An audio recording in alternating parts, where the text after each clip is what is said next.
ಅಭಿಯಾನಕ್ಕೆ ಚಾಲನೆಯನ್ನ ನೀಡಿದ ಕೃಷ್ಣರಾಜ ವಿಧಾನಸಭಾ ಕ್ಷೇತ್ರದ ಶಾಸಕ ಟಿಎಸ್ ಶ್ರೀವತ್ಸ ಮಗುವಿಗೆ ಪೋಲಿಯೋ ಹನಿಯನ್ನ ಹಾಕುವ ಮೂಲಕ ನಗರದಲ್ಲಿ ಭಾನುವಾರ ಮೊದಲ ಸುತ್ತಿನ ಪಲ್ಸ್ ಪೋಲಿಯೋ ಲಸಿಕಾ ಕಾರ್ಯಕ್ರಮಕ್ಕೆ ಶಾಸಕ ಟಿಎಸ್ ಶ್ರೀವತ್ಸ ಚಾಲನೆಯನ್ನ ನೀಡಿದರು.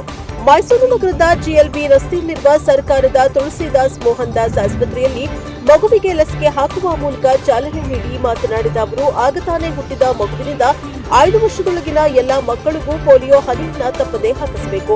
ಆರೋಗ್ಯ ಕಾರ್ಯಕರ್ತರು, ಪೋಷಕರು ಯಾವ ಮಗುವು ಹನಿಯಿಂದ ವಂಚಿತವಾಗದಂತೆ ನೋಡಿಕೊಳ್ಳಬೇಕು. ಆ ಮೂಲಕ ಪೋಲಿಯೋ ಮುಕ್ತ ಸಮಾಜ ನಿರ್ಮಾಣಕ್ಕೆ ಎಲ್ಲರೂ ಶ್ರಮಿಸಬೇಕು ಎಂದು ಹೇಳಿದರು.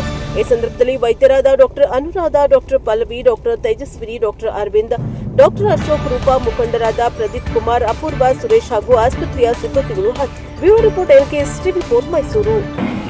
ಜೂನ್ 28 ಪಲ್ಸ್ ಪೋಲಿಯೋ ದಿನ.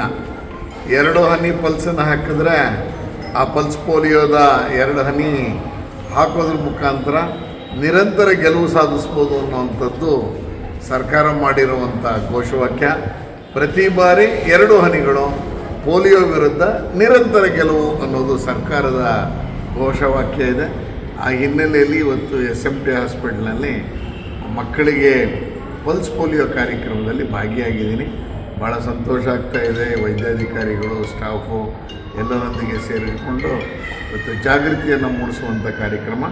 ಬೆಳಗ್ಗೆಯಿಂದನೂ ನಗರ ಪಾಲಿಕೆಯ ಆಟೋಗಳಲ್ಲಿ ಇವತ್ತು ನಿರಂತರ ಪ್ರಸಾರ ಆಗ್ತಾ ಇರೋದನ್ನು ನಾವು ನೋಡಿದ್ದೀವಿ.